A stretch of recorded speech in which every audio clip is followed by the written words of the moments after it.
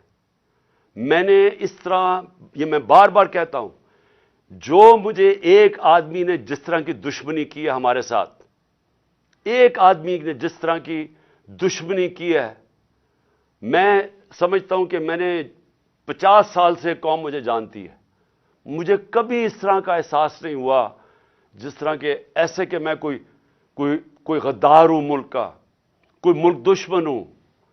اس طرح کی ہمارے پر اور میری پارٹی کہ ہمارا قصور کیا تھا؟ ہمارا قصور یہ تھا کہ ہمیں ہٹا کے جو چوروں کا ٹولہ ہمارے اوپر مسلط کیا گیا وہ ہم قبول نہیں کر رہے تھے، اور وہ یہ قوم قبول نہیں کر رہی تھی۔ واضح ہو گیا کہ قوم ساری آ کے ہمارے ساتھ کھڑی ہو گئی۔ ہمیں جو برا بھلا بھی کہتے تھے، جب انہوں نے ان چوروں کو دیکھا وہ قوم ہمارے ساتھ آ کے کھڑی ہو گئی، اور اس آدمی کو نظر آ رہا تھا کہ قوم ادھر آ کے کھڑی ہو گئی ہے۔ بائی الیکشن میں نظر آ رہا تھا، جلسوں میں نظر آ رہا تھا۔ جب کبھی پاکستان کی قوم اس طرح خود نہیں سڑکوں پہ نکلی جو اس باری ان 8 مہینے میں نکلی ہے، اور بار بار نکلتی گئی، ایک پیغام دے رہی تھی، ساری قوم ایک پیغام دے رہی تھی کہ ہم ان چوروں کے ٹولے کو ہم نہیں قبول کرتے، یہ امپورٹڈ حکومت نامنظور ہے۔ ساری قوم پیغام دے رہی تھی، اور قوم یہ بھی کہہ رہی تھی کہ دیکھیں ایک ہی طریقہ اس میں سے نکلنے کا، الیکشنز کرواؤ۔ سروے کے مطابق 70% پاکستانیوں نے، آج 70% پاکستانی کہتے ہیں کہ ملک کا مسائل کا حل الیکشنز ہے، صاف اور شفاف الیکشنز۔ لیکن ایک آدمی، اور وہ کون تھا جس کو ارشد شریف شہید کہتا تھا، وہ کون تھا؟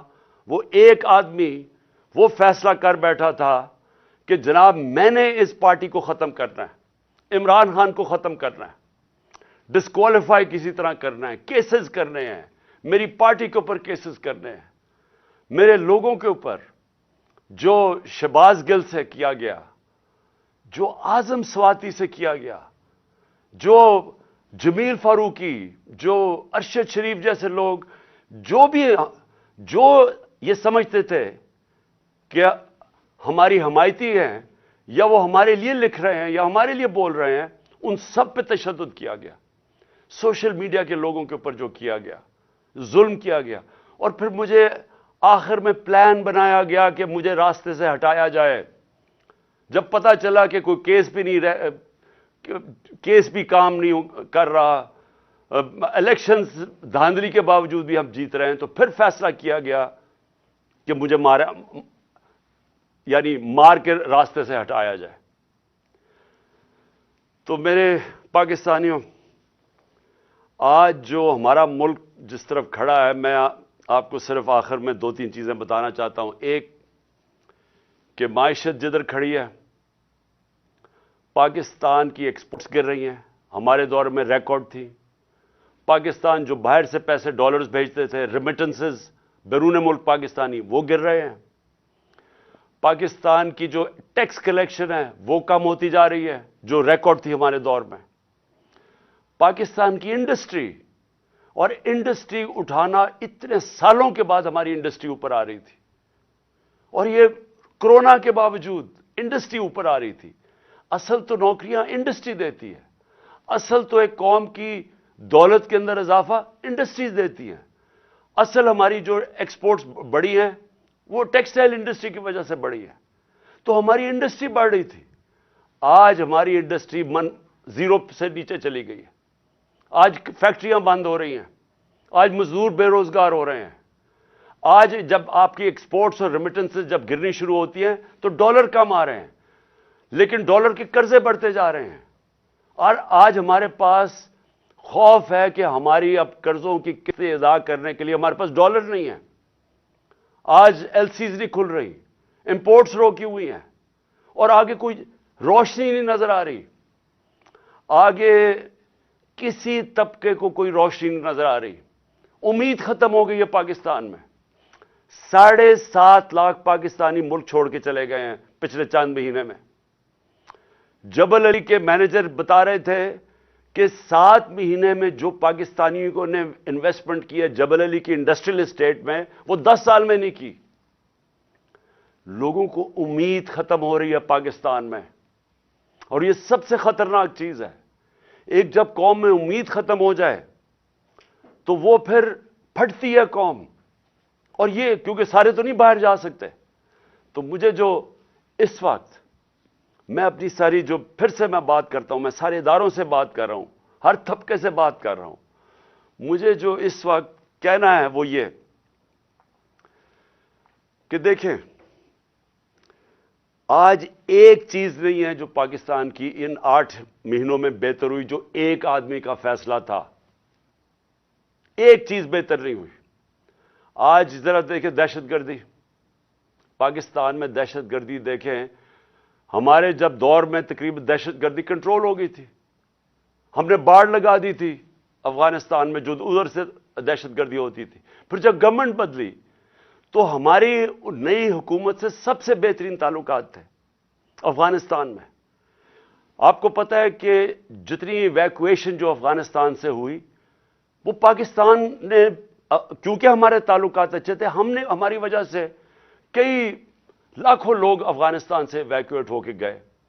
مجھے دنیا کے بڑے بڑے پرائم منسٹرز نے, یورپین پرائم منسٹرز نے, کینیڈین پرائم منسٹرز نے میرا شکریہ ادا کیا کہ ہم نے پاکستان نے ان کی مدد کی افغانستان سے لوگ نکالنے کے لیے. ہم وہ گورنمنٹ تھی جو سب سے قریب تھے افغانستان سے, جو موقع ہمیں ملا کہ جو افغانستان سے دہشت گردی آتی تھی, کیونکہ اب ایک ایسی حکومت آ گئی جس سے ہمارے تعلقات اچھے ہیں, ہم روک سکتے تھے. آج کیا ہے؟ آج دہشت گردی جو بڑھتی جا رہی ہے, پہلے ملاکنڈ کے اندر, وزیرستان کے بارڈر ایریاز پہ, پھر یہ جو بنو میں ہوا ہے.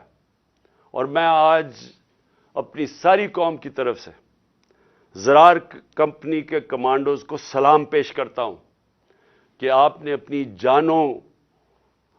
جان کی پرواہ نہیں کی ہماری حفاظت کرنے کے لیے. لیکن میں سوال یہ پوچھتا ہوں کہ کدھر ہے ہماری فارن پالیسی؟ جو فارن منسٹر بنایا گیا ہے وہ اب تک 2.25 ارب روپیہ خرچ کر چکے اپنے دوروں پہ. مجھے بتایا اس کا پاکستان کو کیا فائدہ ہوا؟ 2.25 ارب روپیہ خرچ کر چکے اور ابھی تک افغانستان نہیں گیا. ہمیں تو سب سے زیادہ ضرورت ہے کہ ہمارے افغانستان سے تعلقات ٹھیک ہوں, تاکہ یہ جو اب مسئلے مسائل آ رہے ہیں, ہماری دہشت گردی ہے, جتنے ہمارے اچھے تعلقات ہوں گے اتنی بہتر چانس ہے کہ ہم دہشت گردی کے اوپر قابو پا لیں. لیکن ہم تصویریں دیکھ رہے ہیں کہ اربوں روپیہ ہم نے جو خرچ کر کے باڑ بنائی تھی, جو فینس بنایا تھا بارڈر کے اوپر, وہ توڑا جا رہا ہے. تصویریں آ رہی ہیں کہ وہ باڑ ہی اکھیڑی جا رہی ہے. تو کدھر ہے ہماری فارن پالیسی؟ اور دوسری چیز میں یہ سوال پوچھنا چاہتا ہوں کہ آج ہمارے پاکستانیوں کو سب سے بڑا مسئلہ کیا ہے؟ کیا ہے سب سے بڑا مسئلہ؟ ایک دفعہ ہماری تحریک چلی تھی, تحریک پاکستان, ملک کو آزاد کرنے کے لیے. پھر ایک دفعہ اور ایک عوام کھڑی ہوئی تھی روٹی کپڑا مکان پہ, کہ عوام کا پہلی دفعہ کسی نے نام لیا تھا کہ ہاں عوام کے بھی مسئلے مسائل ہیں, نہیں تو امیر ہوتا جا رہا تھا. تو یہ خوف تھا کہ عام لوگوں کے پاس فرق بڑھتا جا رہا ہے امیر غریب میں. آج ایک ہی مسئلہ ہے پاکستان کا, اور وہ ہے جس کو انگریزی میں کہتے ہیں رول آف لا, انصاف, قانون کی حکمرانی. یہ جنگ جب تک ہم اب یہ جنگ نہیں لڑیں گے, اور میں اپنی ساری قوم کو کہہ رہا ہوں, جب تک ہم یہ جنگ نہیں لڑیں گے ہمارے ملک کا اب کوئی مستقبل نہیں ہے. اللہ نے ہمارے اوپر ایک چیلنج دے دیا ہے کہ اگر تمہیں پاکستانیوں اپنے آپ کو بچانا ہے تو انصاف قائم کرو. اور انصاف کیا ہے؟ انصاف کا مطلب یہ ہے کہ قانون کے اوپر کوئی نہیں ہے. میں جو بار بار حدیث آپ کو بتاتا ہوں، نبی صلی اللہ علیہ وسلم نے تقریباً 1500 سال پہلے کہہ دیا تھا کہ طاقتور اگر چوری کرے اور اسے نہ پکڑو اور کمزور کو جیل میں ڈالو، چور کو، وہ قوم تباہ ہو جاتی ہے. ہم تباہی کی طرف جا رہے ہیں اگر ہم اس ملک میں انصاف نہیں قائم کرتے. آپ کے سامنے اعظم سواتی ہے، کس چیز کے اوپر اس کو سزا مل رہی ہے؟ کہ کیا اس نے کہا کہ جنرل باجوہ نے اینا روٹو دیا ہے؟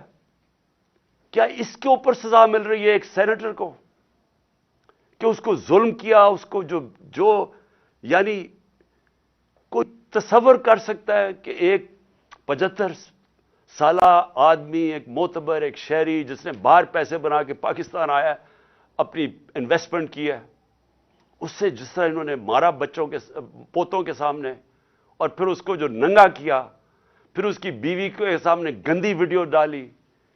ہمیں یعنی میں سوچتا ہوں کہ اللہ، ہم کتنا اور گریں گے. یہ جس ایک آدمی نے فیصلہ کیا ان چوروں کو مسلط کرنے کا، ہمارے سے یہ چور ہضم کروانے میں ہم کتنا اور نیچے گریں گے. کیا کیا نہیں ہوا کہ گندی ویڈیوز، کوئی آڈیوز نکل رہی ہیں، بچے ہمارے دیکھ رہے ہیں، سارے سوشل میڈیا پہ گند دیکھ رہے ہیں، صرف اس لیے کہ کسی طرح بلیک میل کیا جائے، بس کسی طرح یہ ہم ان چوروں کو ہضم کر لیں کہ ہم کہیں جی یہ جو چور اوپر آپ نے مسلط کیے ہیں، جو کہ جنہوں نے 30 سال سے ملک کو لوٹ رہے ہیں، وہ لوگ جو کہ 60% سے زیادہ کیبنٹ ضمانت پہ ہے، کرپشن پہ، اور وہ جو کہ ہر روز کیبنٹ بڑھتی جا رہی ہے. ایک طرف ان کے اوپر خزانہ خرچہ جا رہا ہے، پنجاب کے کوئی 170 ارب دینے ہیں، ادھر پختونخوا، اب پختونخوا کی حکومت کو ذمہ دار ٹھہرا رہے ہیں دہشت گردی کا. پیسے تو دیے نہیں ہیں ان کو. ہم نے کیوں زیادہ پرانا قبائلی علاقے کے لیے، ہم نے کیوں سب سے زیادہ پیسے دیے تھے پرانے قبائلی علاقے کو، مرج ڈسٹرکٹس کو؟ کیونکہ ہمیں تب بھی پتا تھا کہ اگر ہم نے وہاں ڈیولپمنٹ نہ کی اور وہاں مدد نہ کی، جو سب سے زیادہ وار آن ٹیرر میں علاقہ متاثر ہوا تھا، وہاں پھر سے مسئلے شروع ہو جائیں گے. انہوں نے ہمیں پیسے نہیں دیے، پختونخوا حکومت کو پیسے نہیں دیے، ان کے تنخواہوں کے لیے ان کے پاس پیسے نہیں ہیں. گلگت بلتستان والے وہ کہہ رہے ہیں ان کو پیسے نہیں دیے، آزاد کشمیر گورنمنٹ کہہ رہی ہے وہ پیسے نہیں دیے، پنجاب جس طرح میں نے کہا وہ کہہ رہے ہیں 170 ارب روپیہ نہیں دیا.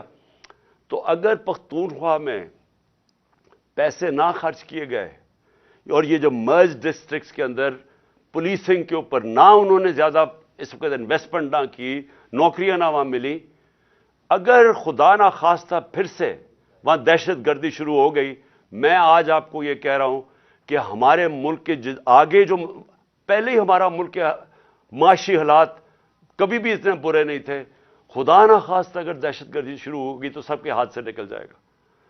تو آخر میں صرف یہ کہنا چاہتا ہوں کہ یہ جو پنجاب میں مذاق ہو رہا ہے، ہم اپنی حکومت سے ڈیزالو کر رہے ہیں. یہ ہمارا آئینی حق کیا کہ ہم الیکشنز کروائیں؟ کیوں ڈر رہی ہیں الیکشن سے؟ یہ ہم خود اپنی 2 حکومتوں کے اندر الیکشن کروانے کے لیے تیار ہیں. یہ کیوں اتنا زیادہ تماشا؟ کبھی گورنر رول لگا دو، کبھی کہا جی ہم چیف منسٹر کو ہٹا دیں گے. یہ کیوں کہہ رہے ہیں؟ کیونکہ یہ ڈرے ہوئے ہیں عوام سے، یہ الیکشن سے بھاگے ہوئے ہیں. وہ جو باہر بیٹھا ہوا ہے مفرور، ایک مجرم، وہ ڈرا ہوا ہے الیکشن سے، اور دوسرا آصف زرداری ڈرا ہوا ہے الیکشن سے. انہوں نے اتنی زیادہ چوری کی ہے اس ملک کی کہ ان کو خوف آیا ہوا ہے. ساری ان کا ایک 1 پوائنٹ ایجنڈا ہے چوری بچانے کے لیے. پہلے چوری کرو، پھر اس چوری کو بچاؤ. پہلے چوری کر کے ملک کو نقصان پہنچاؤ، پھر چوری بچانے میں ملک کو نقصان پہنچاؤ. انہوں نے جو امینڈمنٹ پاس کی ہے پارلیمنٹ میں، انہوں نے وائٹ کالر کرائم، اس کو لائسنس دے دیا ہے. آج انہوں نے ناممکن کر دیا ہے کہ جو پیسے والے آدمی آج جو چوری کرے گا، ناممکن ہے کہ آپ اس کو پکڑ سکیں گے. نیب کے قوانین انہوں نے ایسے بنا دیے ہیں کہ انہوں نے لائسنس دے دیے چوری کے لیے، اپنے آپ کو بچانے کے لیے ملک کا بیڑا غرق کیا انہوں نے. اور آج سوال کیا ہے کہ ساری قوم کو پتہ ہے سارے جو چاہے وہ اکانومسٹ ہے, چاہے وہ بزنس مین ہے, چاہے وہ پروفیشنلز ہیں, سب کو پتا ہے کہ اس وقت اس دلدل سے نکلنے کا صرف ایک راستہ ہے, صاف اور شفاف الیکشن. لیکن یہ جو دو چور ہیں اور ان کے ساتھی جو ہیں, یہ الیکشن نہیں ہونے دیں گے. اپنی ذات کے لیے ملک کی ان کو کوئی فکر نہیں ہے, کیونکہ ان کا پیسہ باہر پڑا ہے. ان کو کوئی فکر نہیں ہے کہ اگر ملک نیچے جاتا ہے انہوں نے باہر بھاگ جانا ہے. میں پھر سے آخر میں اپنے اداروں سے پوچھتا ہوں کہ کیا آپ کو ملک کی فکر ہے یا نہیں فکر؟ میں آپ سے پوچھ رہا ہوں, سارے اداروں سے جن کا سٹیک پاکستان میں ہے. میں ان کی بات نہیں کر رہا جن کا سٹیک ملک سے باہر ہے.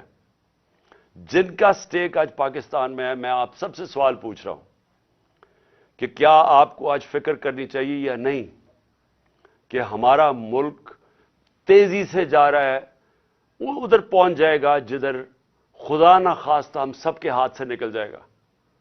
جتنی جلدی اس ملک میں الیکشن کروائیں, ہم اتنی جلدی اس ملک کو ایک موقع ملے گا ہمیں کہ نکلنے کا اس دلدل سے. جب تک سیاسی استحکام نہیں آتا, پولیٹیکل سٹیبلٹی نہیں آتی, اکنامک سٹیبلٹی نہیں آ سکتی. اس وقت نہ باہر کے ملکوں کو, نہ باہر کی فائنینشیل انسٹیٹیوشنز کو کوئی اعتماد رہ گیا ہے اس گورنمنٹ کے اوپر, نہ اس ملک کے انویسٹرز اور بزنس مین کو اعتماد رہ گیا اس حکومت کے اوپر.